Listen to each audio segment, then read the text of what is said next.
Baik, bismillahirrahmanirrahim. Assalamualaikum warahmatullahi wabarakatuh. Apa kabar teman-teman masyarakat semuanya? Semoga kita selalu dalam kesehatan dan kebaikan diberikan oleh Allah Subhanahu wa taala. Baik, kita kembali berjumpa di pertemuan kita yang ke-10 dengan mata kuliah akuntansi manajemen dengan materi pengambilan keputusan taktis dengan biaya relevan. Apa saja yang akan kita pelajari di sini? Yang pertama adalah tentang konsep pengambilan keputusan taktis dan juga pengambilan keputusan taktis dengan konsep biaya yang relevan yang terjadi di masa yang akan datang.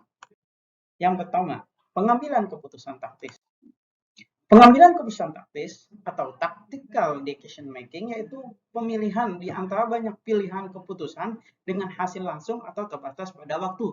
Di antara keputusan taktis biasanya bersifat jangka pendek, namun memiliki dampak untuk jangka panjang. Tujuan dari pengambilan keputusan taktis ini adalah tidak lain untuk memilih strategi alternatif terbaik untuk dapat bersaing mencapai tujuan jangka panjang. Jadi keputusan taktis ini adalah keputusan yang harus cepat diambil oleh manajemen. Kenapa cepat? Karena itu menentukan keputusan jangka panjang. Kenapa harus diambil? Karena ada pilihan-pilihan pada saat itu yang menurut manajemen, wah ini harus kita laksanakan. Jadi harus diputuskan segera. Yes or no. Ketika kita ambil, kita akan melompat ke satu sisi, tapi ketika tidak kita ambil, kita akan berjalan sebagai normal. Tentu dengan melompat ke setiap sisi atau ke suatu hal yang baru, pasti dengan konsekuensi biaya dan keuntungan yang nanti akan didapat oleh perusahaan dibandingkan dengan perusahaan berjalan dengan normal. Itulah kenapa keputusan taktis itu harus diambil segera, langsung, atau berbatas pada waktu dan harus cepat diambilnya oleh manajemen. Di slide selanjutnya, tahapan dalam pengambilan keputusan di antara yang pertama adalah manajemen harus melihat dan mengidentifikasi permasalahan. Dilihat dulu apa masalah yang terjadi pada perusahaan ini atau pilihan-pilihan apa yang harus kita ambil. Ketika kita mengambil pilihan A, apa yang harus kita lakukan? Gitu. Maka selanjutnya setelah mengidentifikasi permasalahan atau putusan yang akan kita ambil, maka kita mencari strategi untuk menghadapinya. Ketika dihadapi pada kondisi A, B, atau C, untuk A, strategi apa yang harus kita ambil? Untuk B, strategi apa yang kita harus kita ambil? Dan untuk C, strategi apa? Dan masing-masing pilihan keputusan mengandung konsekuensinya masing-masing dan pencapaian tujuan masing-masing. Setelah mencari strategi yang pas, lalu kita pilih.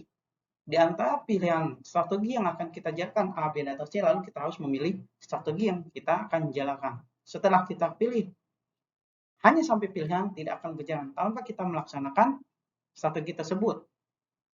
Lalu setelah kita menjalankan strategi, berhasil atau tidaknya, itu akan masuk ke wilayah evaluasi. Seberapa keuntungan yang kita ambil, siapa yang kita dapat, untung atau rugi, berhasil atau tidak, tercapai tujuan atau tidak, maka kita harus melakukan yang namanya evaluasi. Baik, kita ke slide selanjutnya. Dalam pengambilan keputusan taktis pun tentu kita harus ada etika yang tidak boleh kita langgar, yang nggak boleh kasak kusuk lah, namanya soal manajemen. Pasti sudah terlatih untuk hal seperti ini. Yang pertama adalah dalam pengambilan keputusan taktis, masalah etika selalu berkaitan dengan cara mengimplementasikan keputusan dan memungkinkan akan mengorbankan sasaran jangka panjang demi suatu hasil jangka pendek. Tentu hasil jangka pendek pun ini bisa mencapai tujuan yang jangka panjang. Paham kan? Kita jangka panjang, misalnya kita bisa mencapai hasil 5, namun dalam jangka pendek kita sudah mencapai hasil 5, ini tidak masalah di manajemen. Mungkin untuk jangka panjangnya bisa tinggal mencari kelebihannya. Mungkin salah satunya seperti itu. Lalu, biaya relevan sangat berguna dalam pengambilan keputusan taktis. Keputusan dengan gambaran langsung atau sasaran terbatas hanya dalam pikiran. Namun pengambilan keputusan harus selalu mempertahankan kerangka kerja yang etis, kerja kerja yang sesuai, dan kerangka kerja yang normal. Etis ini harus disesuaikan antara biaya, tenaga, dan keuntungan. Itu baru yang namanya etis. Lalu pencapaian tujuan adalah hal yang penting, tetapi bagaimana dan dengan cara apa kita mencapai itu adalah hal yang jauh lebih penting. Baik, kita masuk ke slide selanjutnya. kita akan belajar tentang biaya relevan. Apa sih biaya relevan? Biaya relevan adalah biaya masa depan yang berbeda pada masing-masing alternatif atau pilihan. Semua keputusan selalu berhubungan dengan masa depan dan hanya biaya masa depan yang dapat menjadi relevan dengan keputusan. Biaya masa lalu tidak pernah menjadi biaya relevan, namun biaya-biaya tersebut seringkali digunakan untuk memprediksi jumlah biaya masa depan. Penyusutan mencerminkan suatu alokasi biaya yang telah dikeluarkan. Contoh dari biaya masa lalu adalah biaya penyusutan. Biaya penyusutan adalah biaya tertanam, yaitu biaya yang tidak dapat dipengaruhi oleh tindakan apapun di masa depan.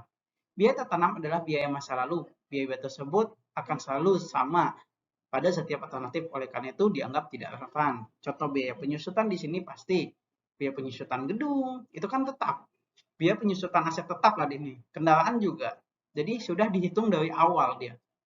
Berapa angka penyusutan per bulannya. Jadi itu tidak bisa dikatakan biaya relevan. Nanti kita akan lihat contoh-contoh biaya relevan setelah slide ini. Karakteristik dari biaya relevan, yang pertama, biaya dapat dihindari dengan suatu keputusan manajemen, tergantung manajemen ingin pakai biaya itu apa tidak. Kenapa dia bisa dihindari? Nanti kita akan lihat di slide berikutnya. Yang kedua, biaya tersebut memang belum terjadi. Tetapi ketika biaya tersebut terjadi, ada konsekuensi di situ yang diambil oleh manajemen, yaitu dengan adanya biaya maka ada pula keuntungan yang akan didapat. Setiap tindakan yang mengeluarkan biaya pasti manajemen ingin keuntungan yang didapat dari biaya yang dikeluarkan tersebut. Yang ketiga, biaya yang akan terjadi itu nilai berbeda untuk setiap pilihan atau alternatif yang akan dilakukan oleh manajemen. Biaya tersebut benar-benar mempengaruhi di dalam keputusan. Ketika biaya tersebut tidak mempengaruhi terhadap keputusan, tidak terpengaruh terhadap keuntungan yang didapat manajemen tidak akan mengambil pilihan untuk mengeluarkan biaya tersebut. Nah, itu sudah disebut biaya yang relevan dikeluarkan untuk mendapatkan keuntungan yang jauh lebih besar daripada normalnya perusahaan berjalan. Di slide ini kita lihat bagaimana cara untuk menentukan biaya itu termasuk relevan atau tidak. Di sini kita lihat yang pertama, seluruh biaya yang terkait dengan masing-masing pilihan itu di pilihan atau alternatif kita kumpulkan dulu, baru nanti kita pilih termasuk relevan atau tidak. Gitu. Kedua, biaya tertanam atau terbenam kita hilangkan dulu. Seperti yang tadi, biaya penyusutan harus dihilangkan. Gitu. Biaya dengan jumlah yang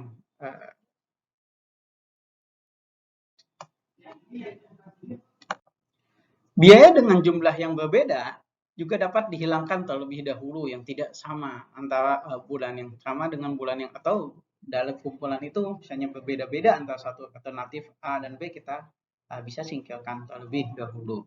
Itu adalah 3 cara untuk menentukan biaya itu termasuk relevan atau tidak. Kita lihat di slide selanjutnya. Di sini kita akan melihat apa saja yang termasuk biaya relevan. Konsep different analysis for different purpose merupakan dasar bagi biaya relevan agar dapat digunakan untuk pengambilan keputusan. Hal ini dapat diartikan bahwa untuk satu tujuan yang berbeda diperlukan analisa yang berbeda pula, tidak bisa menggunakan analisa yang sama, termasuk analisa biaya relevan. Oleh sebab itu, terdapat konsep-konsep biaya relevan untuk berbagai macam pengambilan keputusan. Di antaranya yang termasuk konsep biaya relevan adalah A. Biaya diferensial cost. Biaya diferensial adalah biaya yang akan datang, yang berbeda di antara berbagai alternatif pengambilan keputusan yang mungkin dipilih. Yang selanjutnya adalah biaya traceable cost. Biaya traceable adalah biaya yang dapat ditelusuri jejaknya pada produk, pesanan, pusat biaya, departemen, atau divisi tertentu dalam suatu perusahaan. Yang C, biaya pengganti, replacement cost. Biaya pengganti adalah biaya yang berhubungan dengan penggantian suatu aktivitas atau jasa yang akan terjadi future cost di masa depan pada saat terjadinya penggantian. Yang D, biaya kesempatan atau opportunity cost. Biaya kesempatan merupakan penghasilan atau penghematan biaya yang dikorbankan karena dipilih satu alternatif tertentu. Sehingga penghasilan atau penghematan tersebut turut diperhitungkan sebagai biaya pada alternatif tertentu. Selanjutnya adalah biaya semu, inputted cost. Biaya semu adalah biaya yang sebenarnya tidak terjadi. Biaya semu seringkali harus dipertimbangkan untuk perbandingan dan analisa biaya. Contoh dari biaya semu ini biasanya pemilik perusahaan biasanya itu tidak digaji. Nah, bagaimana kita menghitung gajinya? Kan tidak pernah tertulis, jadi dia semu. Walaupun sebenarnya ada gajinya di sana, cuman kita nggak tahu jumlah yang diambil dari aset perusahaan. Selanjutnya ada biaya incremental cost. Biaya incremental adalah biaya yang ditambahkan atau biaya yang tidak akan dikorbankan apabila suatu alternatif proyek tertentu tidak pilih untuk dilaksanakan. Selanjutnya adalah biaya tunai, out of pocket cost. Biaya tunai atau disebut pula dengan istilah biaya kas, yaitu biaya yang memerlukan pengeluaran kas sebagai akibat dari keputusan manajemen. Selanjutnya adalah biaya tertanam. Biaya tertanam adalah biaya yang dalam situasi tertentu tidak dapat diperoleh kembali. Biaya tertanam bukan pengeluaran yang telah terjadi di masa lalu, yang tidak dapat ditutupi kembali dalam situasi tertentu dan tidak mempengaruhi biaya di masa yang akan datang. Oleh karena itu, biaya tertanam biasanya tidak biaya relevan, seperti tadi biaya penyusutan. Inilah konsep biaya relevan. Biaya-biaya agar kita tahu yang mana yang biaya relevan ataupun yang tidak. Di slide selanjutnya, kita akan belajar implementasi pengambilan keputusan strategis dengan menggunakan konsep-konsep biaya relevan. Apa saja yang biasanya hal-hal yang terjadi dalam pengambilan keputusan? Satu, manajemen akan dihadapkan kepada keputusan membuat atau memproduksi atau membeli lagi, membuat atau membeli gitu. Contoh kasus di sini. PT Sasmita Jaya Elektrik memproduksi komponen elektronik yang digunakan pada salah satu printernya. Tahun depan Sasmita Jaya akan memproduksi printer jenis lain, tidak akan memakai komponen tersebut dan akan produksi 100 unit komponen untuk mendukung kebutuhan produk printer yang lama. Sasmita Jaya Elektrik dihubungi oleh distributor yang akan menyediakan komponen tersebut dengan harga 4,75 per unit. Biaya manufaktur untuk penawaran tersebut per unit adalah 8,2. Adapun rincian biaya produksinya dapat kita lihat pada tabel di bawah ini. Kita lihat, sewa peralatan, total biaya adalah 12.000, biaya per unit adalah 1,2. Penyusutan peralatan 2.000 dan biaya per unit 0,2. Bahan langsung 10.000 dan biaya per unit adalah 1,0. Tenaga kerja langsung 20.000, total biaya per unit 2,0. Biaya overhead variable FP 8.000 dan biaya per unit adalah 0,8. Biaya overhead tetap 30.000 dan biaya per unit adalah 3. Total biaya adalah 82.000 dan biaya per unit 8,2. Pertanyaannya, apakah Sasmita Jaya akan memproduksi atau membeli komponen tersebut? Mari kita jawab berdasarkan tabel di sini. Oke. Analisa di bawah ini kita lihat. Keterangan. Sewa peralatan alternatif produksi akan mengeluarkan biaya 12.000, membeli 0. Biaya selisih atau biaya diferensial untuk produksi adalah 12.000. Bahan baku langsung ketika kita memproduksi maka 5.000. Jika membeli 0, maka selisih biayanya 5.000. Biaya tenaga kerja langsung 20.000, membeli 0 dan biaya diferensialnya 20.000. Overhead variable 8.000 dan kalau membeli 0 kan 8.000. Biaya pembelian ketika produksi kita tidak ada, tenaga kerja pada waktu pun tidak ada. Maka kalau membeli harganya belinya adalah 47.500 dan tenaga kerjanya adalah 8.500, maka itu di minus. Di sini total biaya relevan adalah kalau kita memproduksi 45.000 dan membeli 56.000. Di sini terjadi selisih 11.000. Oleh karena itu, manajemen Sasmita Jaya apabila dilihat dari tabel di atas dapat kita simpulkan bahwa memproduksi produk lebih murah 11.000 daripada membeli produk dari luar. Maka keputusan yang dapat diambil Sasmita Jaya Elektrik adalah kembali memproduksi komponen untuk produk lama tersebut. Kita lihat contoh keputusan strategis yang akan diambil jika pada situasi kedua. Yang kedua adalah keputusan meneruskan atau menghentikan. Laporan keuangan yang disajikan oleh manajer keuangan PT Sasmita Jaya memproduksi 3 barang. Di sini adalah produk A, B, C, dan total. Dilihat dari hasil penjualan masing-masing 500, 800, 150 dengan total adalah 1450 dan total biaya variabel 870. Kontribusi margin masing-masing produk A 250, produk B 320 dan produk C 10. Total 580. Biaya gaji dengan total 112 masing-masing 37, 40, 35 rupiah. Biaya iklan masing-masing 10 rupiah, biaya penyusutan produk A 53, produk B 40 dan produk C 10. Sehingga dan biaya tetap langsungnya totalnya adalah 190 untuk produk B dan C 55 dengan total biaya terlangsung 245. Margin produknya di sini akan kita lihat bahwa kontribusi margin dikurang biaya tetap. Untuk produk A 150, untuk produk B 230 dan produk C minus 45 dengan total margin kontribusi 335. Dia tetap umum 125 sehingga laba bersih total 210. Kita lihat analisa di tabel selanjutnya. Dari laporan di atas, manajemen memutuskan untuk menghentikan produksi produk C walaupun memiliki margin kontribusi 10. Keputusan itu tidak ini dikarenakan perusahaan dapat menghemat P45 yaitu pada biaya gaji dan biaya iklan. Biaya penyusutan tidak dianggap karena tidak termasuk biaya relevan, maka total biaya yang dapat dihemat oleh perusahaan adalah 35 dengan perhitungan sebagai berikut. Di situ kita tidak memasukkan biaya penyusutan sebagai pengurangan. Jadi total perusahaan sudah menghemat 35 dengan tidak memproduksi produk C.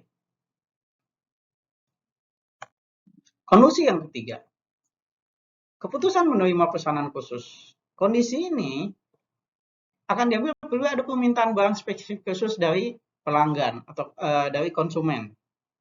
Nah, kita lihat langsung saja di implementasinya. PT Sasmita Jaya Food produksi suplemen makanan untuk kesehatan sebesar 80% dari kapasitas normal. Kapasitas normal yang dimiliki perusahaan sebesar 200.000 eksemplar per tahun dengan total biaya 160.000 eksemplar adalah sebagai berikut. Kita lihat di tabel ini. Biaya bahan baku 112.000. Bahan baku B 16.000, bahan baku C 24.000 dengan total satuan. Jadi total biaya variabel di sini adalah 240 dan satuan 50.000 dan biaya tetap masing-masing totalnya adalah 15, 520 dan 9,70. Jumlah biaya total 255.520 dan 159,70. Harga jual sendiri total adalah 320.000 dan satuannya adalah 200. Maka dapat kita analiskan di slide selanjutnya. Seorang pelanggan yang sekaligus menjadi tersebut mengajukan 200 eksemplar pesanan khusus dengan harga 155. Kenapa dikatakan khusus? Harganya tidak normal, minta pengurangan harga. Pelanggan tersebut bersedia membayar biaya angkut. Berarti di sini manajemen sudah bisa meminimalisasi biaya angkut. Karena pelanggan terjadi working customer, maka biaya komisi tidak ada. Bagaimana keputusan perusahaan? Di sini biaya komisi tidak ada karena dia bukan marketing yang mencari, dia langsung datang ke kantor. Harga yang diminta di slot ini jelas lebih rendah dari harga normal. Perusahaan harus menerima permintaan khusus ini dengan perhitungan sebagai berikut dua ini. Menerima pesanan 200 dikali 155. Sampelnya ada 31.000. Biaya yang akan dikeluarkan adalah A, B, C. Masing-masing total dengan biaya totalnya adalah 29.000. Maka margin kontribusinya adalah 2.000. Dengan menerima pesanan khusus itu, perusahaan bisa mendapatkan margin sebesar 2.000.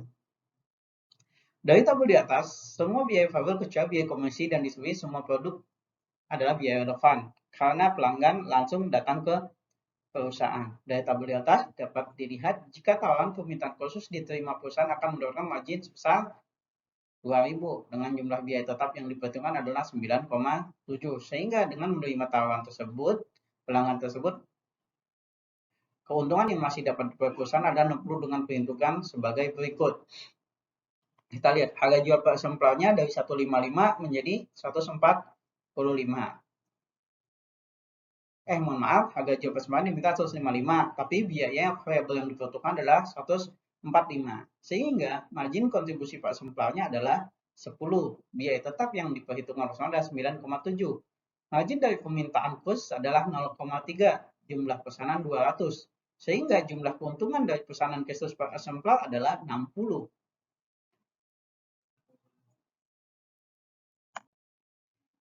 Baik, kita lanjut ke kondisi keempat, di mana perusahaan harus membuat keputusan menjual atau memproses lebih lanjut produknya. Dalam pengambilan keputusan menjual atau memproses lebih lanjut, sale of process future, di beberapa industri terdapat bermacam produk yang dihasilkan dari proses dan dengan menggunakan bahan yang sama. Misal, dari pengumpulan minyak bumi akan menghasilkan minyak tanah, bensin, gas, dan lain sebagainya. Misalnya di industri tekstil bisa baju, celana, atau baju kaos dan kemeja. Banyak contoh-contoh lain. Produk-produk yang diolah dengan menggunakan bahan baku yang sama disebut produk bersama, joint product. Dalam konteks ini, manajemen harus mencari titik di mana produk tersebut memiliki pilihan diolah lebih lanjut atau dijual ke pasaran secara langsung. Titik tersebut dinamakan split of point. Biaya yang dikeluarkan sampai dengan split of point disebut joint cost, sedangkan biaya yang dikeluarkan setelah proses tersebut dinamakan separable cost. Biaya relevan dalam kutas ini adalah biaya-biaya setelah split of point dan tambahan penghasilan penjualan. Untuk lebih mudah dalam memahami, kita lihat contoh kasus di bawah ini. PT Sasmita Jaya harus mengeluarkan biaya 50 juta sebagai biaya pengolahan 2000 unit produk A. Pada pemisahan atau split of point, dihasilkan 900 unit produk B dan 1000 unit produk C. Pengolahan produk B, jika perusahaan ingin mengolah lebih lanjut, maka makan biaya 20.000 per unit dan bisa dijual dengan harga 80.000 per unit. Sedangkan untuk produk C, dapat dijual dengan pengolahan terlebih dahulu tanpa pengolahan terlebih dahulu dengan 40.000 per unit. Sehingga kita lihat bagian di bawah ini. Posisi joint cost 2000 unit adalah biaya 50 juta. Produk B 90 tambahan biaya 20.000 per unit. Produk C 1.100 unit tanpa tambahan dana langsung dijual. Kalau produk B, harga jualnya 80.000 per unit, jadinya kalau seandainya produk C, harga jual menjadi 40.000 per unit. Di pada bagian ini yang kita menjadi fokusnya. Kita lihat untuk analisanya. Dari contoh kasus di atas, maka dapat kita lihat model perhitungan di bawah ini. Hasil penjualan kalau diproses lebih lanjut, bahwa 900 dikali 80.000 72 juta. Yang 1.100 kali 40 maka 44 juta. Total penjualannya adalah 116 juta. Spare cost 900 unit adalah ditambah biaya 20.000 tadi, maka 900 dikali 20.000 adalah 18 juta. Jadi proses menurut sehingga kontribusi marginnya 54 juta, sedangkan menjual langsung adalah tetap 44 juta. Joint cost adalah 50 juta, maka keuntungan didapat perusahaan adalah 48 juta. Bayangkan ketika dia tidak memproses lebih lanjut dijual, maka keuntungannya hanya sekitar 30 juta. Dari model perhitungan di atas, maka PT Sasmita Jaya akan mendapatkan keuntungan 48 juta jika memproses atau mengolah lebih lanjut 900 unit produk B dibandingkan jika menjual langsung produk B tersebut tanpa mengatur lebih dahulu. Jadi di sini manajemen dapat mengkombinasikan jumlah biaya yang keluar dengan keuntungan yang didapat. Jadi antara biaya yang dikeluarkan dengan keuntungan yang dapat masih terdapat selisih keuntungan yang cukup besar sehingga manajemen memutuskan untuk membagi produk tersebut. Ini bisa terjadi juga kalau minyak seperti ada premium, Pertamina ya, solar atau Pertalite mana yang harus diproduksi lebih banyak. Jadi di situ kelihatan keuntungan terakhir SPBU tersebut atau perusahaan minyak atau Pertamina. Baik, itu saja teman-teman temuan kuliah kita pada materi temuan 10 ini tentang pengambilan keputusan strategis dengan konsep biaya relevan. Semoga teman-teman dapat memahami. Apabila ada yang kurang berkenan atau ingin menanyakan bisa langsung kontak saya atau WA saya di nomor yang saya cantumkan di depan tadi. Sekian dari saya. Mohon maaf apabila ada kesalahan. Assalamualaikum warahmatullahi wabarakatuh.